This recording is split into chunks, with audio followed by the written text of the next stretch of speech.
प्यारे साथियों नमस्कार। गुरुजी आरपी शोराण के चैनल में आपका हार्दिक स्वागत है। और आज हम पहुंच चुके हैं हरिद्वार माता गंगा के दर्शन करने को। आप आसमान में देख सकते हैं काले काले बादल छाए हुए हैं और हम चले हैं जिला जींद के ऐंचरा कला गांव से। जी हाँ, सफीदो तहसील है इनकी। और आज हम हैं हरिद्वार। ये देख सकते हैं आप भोलेनाथ, तीनों लोकों के स्वामी, बम बम भोले, हर हर महादेव। और ये जो है आप देख रहे हैं गंगा, पावन गंगा, माता गंगा कल कल करके बह रही है और दूर सुंदर सी पहाड़ियाँ आपको दिखाई दे रही हैं। इतना सौम्य और शीतल जल आपको इस धरा पर अन्यत्र नहीं मिलना। इसे कितने ही दिनों तक आप रखें खराब नहीं होता। इसमें जो चीज़ है उसको भी मैं आपको अवश्य बताऊंगा कि क्या है जिसके कारण यह पानी कभी खराब नहीं होता। ऊपर आप पहाड़ियाँ देख रहे हैं और ये गलियारा जो बना इसके दोनों तरफ गंगा का प्रवाह है।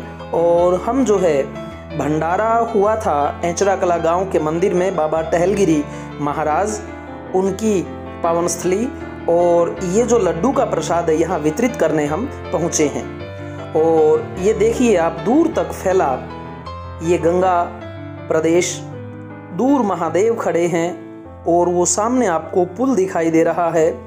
कल कल की मधुर दुहनी से प्रवाहित होता यह जल एक अलग ही प्रकार की आपको आत्मिक शांति देता है। जब आप यहाँ पहुँचते हैं तो आपको ऐसा सुखद अनुभव होता है कि मानो आप अपने आप में कुछ अलग सा पा रहे हों। जी हाँ, भीड़ भाड़ की और शोर शराबे की दुनिया से दूर यहाँ आकर आपको एक अलग ही अनोखी ही शांति प्राप्त होती है। बहुत दूर दूर से सैलानी यहाँ आते हैं माता गंगा में स्नान करने को। ये जो बीच में आप गलियारा देख रहे हैं इसके दोनों ओर से गंगा को निकाला गया है। जब पानी का ओवरफ्लो होता है तो उसका प्रवाह कम करने के लिए यहाँ बांध से बनाए गए हैं। और हम जो है ये देसी घी का प्रसाद लेकर के यहाँ आए हैं बाबा टहलगिरी की पावन स्थली ऐंचरा कला से। और वहाँ के जो महंत हैं राधेगिरी जी वो हमारे साथ में हैं, अन्य भक्तजन भी हमारे साथ में हैं। कुछ प्रसाद गाड़ी में रखा है, वह आगे जब नीलकंठ जाएंगे उसके बाद पार्वती मंदिर, फिर झिलमिल गुफा, फिर आगे महादेवगढ़ मंदिर, महापगढ़ जिसे बोला जाता है, जिसकी छाया हर की पौड़ी पर आकर के पड़ती है। इस प्रदेश का सबसे ऊंचा पर्वत, वहां पर भी हम ये प्रसाद वितरित करेंगे। ये आप देख सकते हैं हमारे साथ में आए हुए कृष्ण कुमार जी और उन्हीं के साथ जगबीर जी और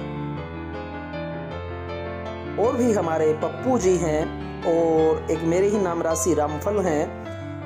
तो ये सभी लोग जो हैं आज यहाँ आ चुके हैं। और आप देख रहे हैं सामने गंगा, माँ पावन गंगा। और जो इसका इतिहास है वह मैं आपको बता देता हूँ। हिंदू धर्म के अनुसार गंगा नदी भारत की सबसे पवित्र नदी मानी जाती है, जिसके प्रमाण हमारे वेदों और पुराणों और धर्म ग्रंथों में भी मिलता है। हम इसे गंगा माँ भी कहते हैं। ये भारत की सबसे लंबी नदी है और इसकी लंबाई 2525 किलोमीटर पड़ती है। जी हाँ, और सदियों से इस नदी से लोगों की आस्था जुड़ी है। गंगा नदी हिमालय से निकलकर सबसे पहले हरिद्वार जाती है। हरिद्वार पहुंचकर इस नदी में लाखों लोग स्नान करने आते हैं। लोगों का मानना है कि गंगा नदी में नहाने से मनुष्यों के सभी पाप धुल जाते हैं। इस नदी के किनारे हमेशा पूजा और आरती का आयोजन होता रहता है। इसके साथ ही इस नदी का प्रवाह लगातार 12 महीने बना रहता है।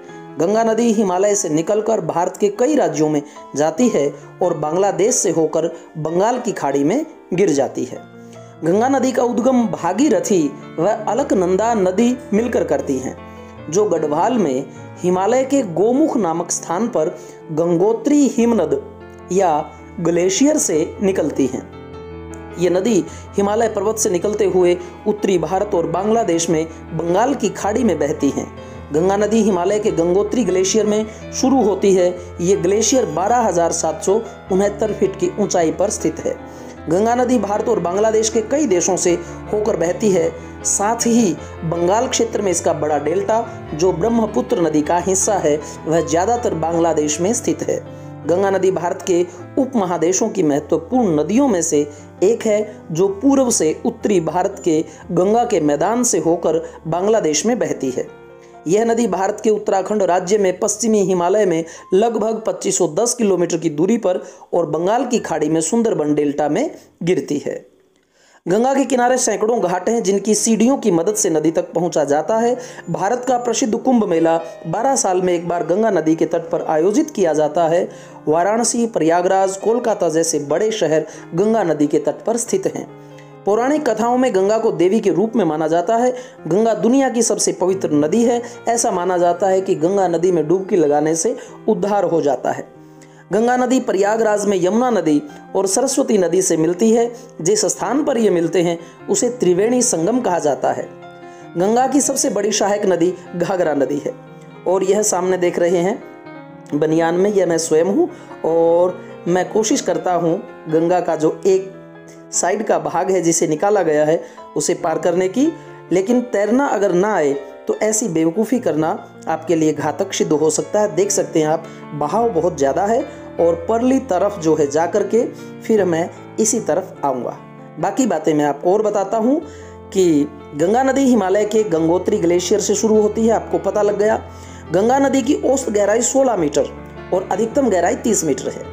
गंगा नदी भारत में सबसे पवित्र नदियों में मानी जाती है और यह नदी जो है भारत की सबसे लंबी नदी है जो 2525 किलोमीटर का क्षेत्रफल कवर करती है। 2008 में गंगा नदी को भारत की राष्ट्रीय नदी घोषित किया गया था और ये देख सकते हैं हमने स्नान के बाद में प्रसाद उठा लिया है और यहाँ जो भक्तजन हैं उन्हें हम इसे वितरित कर रहे हैं। हमारे साथ में एचरा कला गांव के गणमान्य व्यक्ति श्रद्धालु हमारे साथ में हैं जो इस पावन कार्य में अति बढ़ चढ़कर हिस्सा लेते हैं। आए वर्ष यहाँ भंडारा होता है और उसके तुरंत बाद गांव के लोग जो है वो गंगा स्नान के लिए जाते हैं।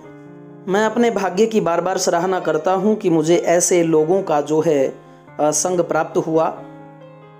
कृष्ण जी, ये मेरे पीछे राजेश जी, इन्हीं में सफ़ेद कुर्ते में आप देख सकते हैं आगे जगबीर जी, ये सभी मिलकर के जो है बढ़ चढ़ करके इस कार्य में सहयोग कर रहे हैं।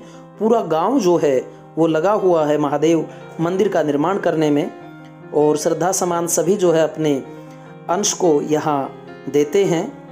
और ये जो यात्रा है वह एक अनोखी रही हमारी। ये राधे गिरी जी हैं, बहुत ही निर्मल स्वभाव के संत हैं, पहुँचे हुए ज्ञानी हैं और इनका स्वभाव, इनका आचरण, इनका चरित्र अनुकरणीय है। मैं बात कर रहा था गंगा नदी की। प्रधानमंत्री मनमोहन सिंह ने 2008 में गंगा नदी को भारत की राष्ट्रीय नदी घोषित कर दिया था। अलकनंदा और भागीरथी गंगा की ये मुख्य धारा हैं। 1986 में गंगा नदी में प्रदूषण को कम करने के लिए गंगा कार्य योजना शुरू की गई थी और गंगा नदी में लगभग 140 से अधिक मछलियाँ की जो प्रजातियाँ हैं वह मिलती हैं। कुंभ मेला जो कि दुनिया का सबसे बड़ा मेला है वह हर बार गंगा नदी के किनारे ही लगता है। और साथियों, आप जानते हैं कि विश्व का सबसे बड़ा डेल्टा भी यह नदी बनाती है जिसे सुंदरबन डेल्टा के नाम से जाना जाता है। गंगा के पानी में बैक्टीरियाफोस नामक बैक्टीरिया पाया जाता है। कौन सा? बैक्टीरियाफोस नामक बैक्टीरिया पाया जाता है। गंगा नदी कृषि के लिए उपयोगी है और शुभ कार्यों में इसके जल का इस्तेमाल होता है। 1997 में यूनेस्को ने गंगा नदी को विश्व विरासत स्थल घोषित कर दिया था। ज़्यादा विस्तार न करते हुए मैं वीडियो समाप्त करता हूं। आपको हमारा वीडियो कैसा लगा कमेंट अवश्य करें। धन्यवाद। बने रहें हमारे चैनल में। जय